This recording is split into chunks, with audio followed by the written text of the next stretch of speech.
Welcome to this Zentangle Quickie. My name is Heather Hartwick Gladden. I'm a certified Zentangle teacher.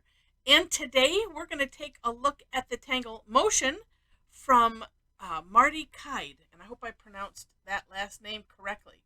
All right, this is a neat tangle. I found this one and saved it but I hadn't gotten to it yet when I was looking for steampunk tangles, the ones that would that could easily fit into that genre.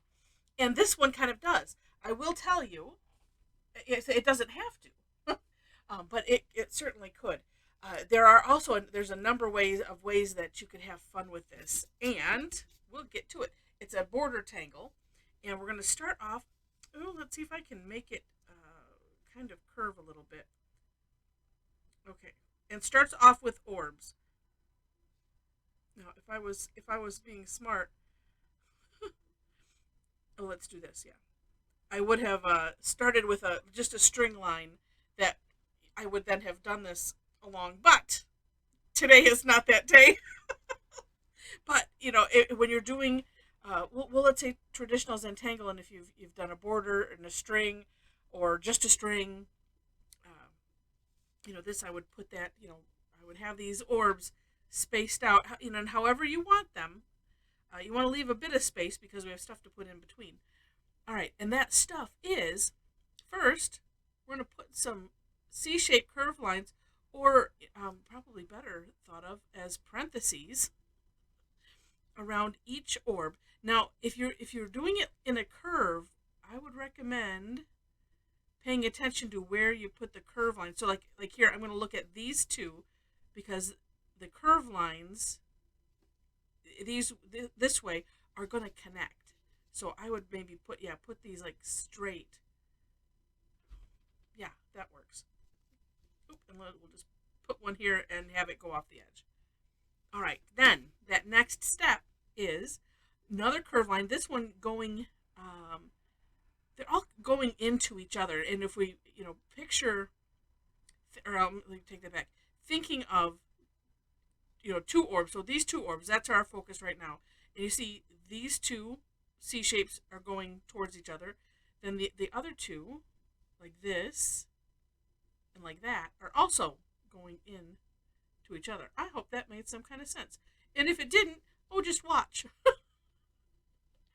Just watch, and then maybe the words make sense. Some days. And what's also neat about this is that it can be also just totally whimsical. So don't worry about things being straight or being exacting. Like this is different than this one and that one, and that's really what makes this fun.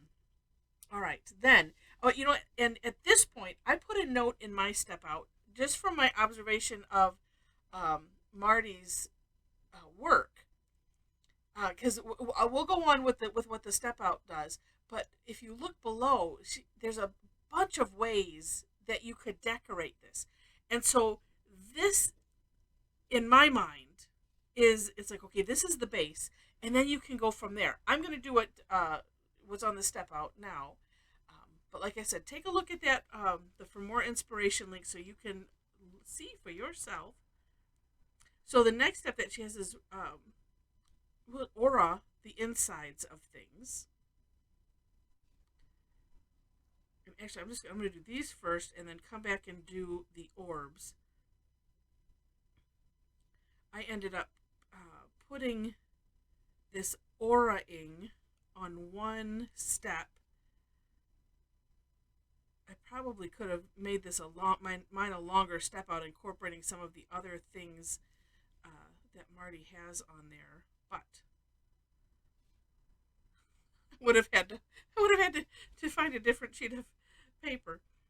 That's so funny. Sometimes I'm just lazy, But oh, look at, I've got pen on my nail. All right. What was I doing? I was doing something with my nail this way on something inky. Or graphite. That's probably more like it. Okay, so there we have this. And you can see that I mean, it looked cool the step before. This one looks cool. You could fill in, any of the sections or do other things. But then there's the next step. It actually, yeah, it's like the next two. No, no, no. No, the next one I have this just a single step. Okay, that is putting another curve line up above what we have on these rectangle type shapes, and this you can have it. Well, you can almost have it touch because some of mine are almost. She has it with a little gap, but, and I'm saying but because of the next step. Whoops. Well, whoops, no whoops. The next step is, and this is where I combined two steps. Is puts little orbs at all of these. This is where I was thinking, gosh, maybe I should put this on two separate ones. If you want to give me your opinion, I can always modify this. So in between these curve lines that we just did, put a little orb. It could look cute like this too. And I'm going to leave that one that way, where it's, you have just a little separation there. But as I said, if they're too close together and touching, it's okay. And then also little orbs. It's almost like little orbs on all of the ends. So of your rectangles. And noticing in the sample work on the below the step out. Let's see. Yeah, there was one where she didn't do these dots. Yeah, well, let's see. Nope, but just did this part, which was to connect this to this. We're connecting the dots. Had it just like that. Imagine that without the dots. But in the step out, Martie has us doing this. Oh, now I have to look. Oh no, I went the right way the first time. Well, heck, I have that right. Could even, I might just, because that's the way that is.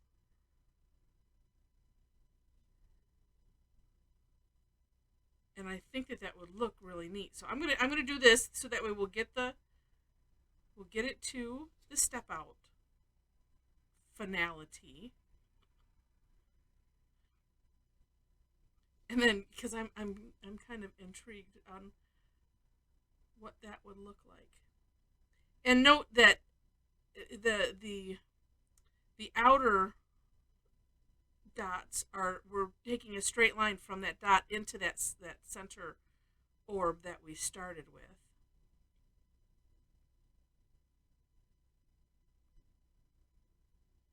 Okay. So that's interesting. It still's not looking. Oh no, that's what the step out looks like. Okay, but as I started to here, and I'm just going to see, because I think it might look neat, is I'm going to connect it the other way. And that's where there's no such thing as a mistake in Zentangle. If you start to do something, or if you start and continue, and it's you find that, oh, that's not in the step out, that's okay. Just kind of go with it and explore it, because then sometimes we end up with new tangles, or it makes yours unique, and that's cool. So neat. I'm thinking, well, what else do I want to do with this? I'm not sure. Besides do some shading. Ooh. Well, you could go kind of crazy and you could connect all of these corners. That's kind of neat. And honestly, if you made these touching, in that way, if you didn't want to have, because that's bothering me, if you didn't want to have these orbs, but you have them all kind of touching at, where those orbs are, and then you could have things connect. And that's kind of neat too. It could kind of look kind of gemmy. Um, this is what here's what I'm gonna do. I think I'm gonna start filling in the centers just because I'm feeling like it needs some kind of something else. And this is just me.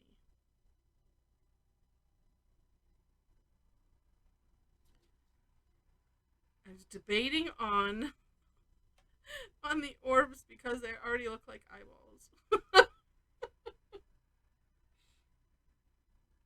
And if I fill in the center, it's for real gonna look like eyeballs. And sometimes it's just neat to have just a little bit of something that's filled in to add a little of the contrast. Ha! Neat. All right. Now, to shading. Let's do. Well, let's highlight the. I'm gonna because I've already said it. Let's highlight the eyeballs. It's not really eyeballs anymore because of all of this stuff. All right, and I'm doing one side, and yeah, a little smaller tip on a tortillon.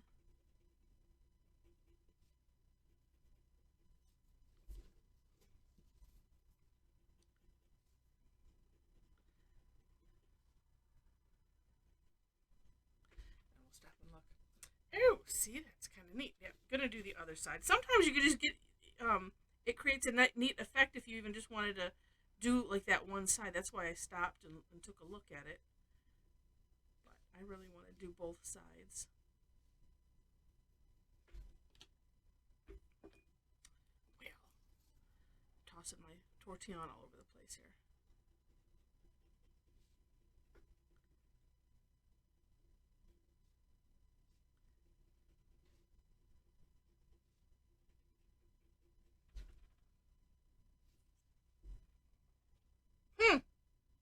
Neat. And as long as you leave some of the, whatever you're working on, that's why I said the natural tile color in the middle, it creates a little bit of a shine. That is kind of neat. I'm feeling like it needs something else. I don't know what it is yet. So I'm just going to touch some things here. While I mention, make sure you take a, well, first let me mention if you enjoyed this. If you've enjoyed this so far, you know what, maybe just a little gray in there. Huh. Wait. So if you're enjoying this, and I hope you are, would love to have you click the like button. And while you're at it, if you liked it enough to see more, I would love to have you be a subscriber to the channel. I'm just using what's left on my tortillon because I want it to be just maybe a little gray. Oh, see, that's neat.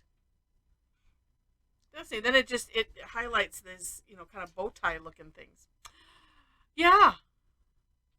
Oh, and see, and now, because I did that, now I feel like I can go back and I can fill that in. It no longer looks like an eyeball.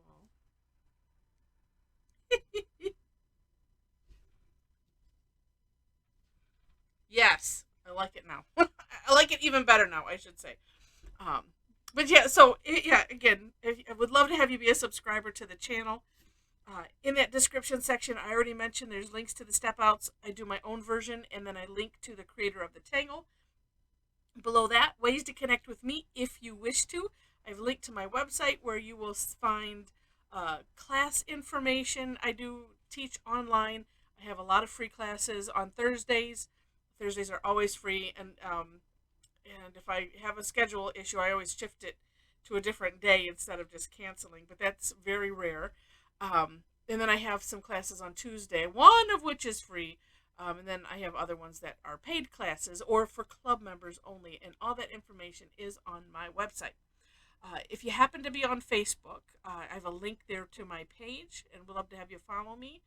And then last but absolutely not least, if you are on Facebook and you'd like to hang out with a bunch of crazy and wonderful Tangle Addicts, we would love to have you join us on our private group page. To let you know, there are some questions required for membership. So when you click join group, those will pop up. Answer those, and that unlocks the door. And I think that's it. So with that, thanks so much for watching, and I wish you happy tangling.